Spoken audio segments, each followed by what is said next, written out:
அப்படின்ற மாதிரி இருந்த அப்பா என்னுடைய காலகட்டத்துல பசங்களாம் வீட்டுக்கு வருவாங்க, அது மாதிரி கூட்டு போறேன்ப்பா அப்படிம்பாங்க. சரி அழைச்சிட்டு போங்க பாரு, மேரேஜ் ஃபங்க்ஷன்லாம் போய் அட்டன் பண்ணிட்டு வருவோம். அப்ப அந்த தலைமுறையை நம்ம அடுத்த தலைமுறைக்கு அடுத்த தலைமுறை வந்துருச்சுன்னா நம்மளுடைய விஷயங்களை மாத்திக்கணும் அப்படின்னு எங்க அப்பா நினைச்சாரு பார்த்தீங்களா?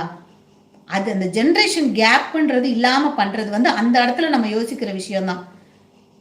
அது எங்க அப்பா கிட்ட எனக்கு நான் யோசிச்சேன். அது எங்கேயும் ஒரு டூர் அனுப்ப மாட்டாரு. ஒரு ஸ்கூல்ல டூர் போனாலும் சரி, காலேஜ் எங்கேயுமே அனுப்ப மாட்டாரு. அப்படி இருந்தவர் எங்க அப்பா.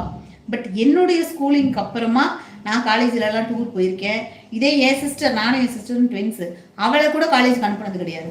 காலேஜுக்கு அனுப்பியிருக்கிறாரு, ஆனா டூருக்கெல்லாம் அனுப்புனதே கிடையாது. நான் போவேன், என்ன கூட்டு போயிருக்காங்க, என்ன கலெக்ட் பண்ணியிருக்காங்க, இந்த விஷயங்கள்லாம் பண்ணியிருக்காரு எங்க அப்பா.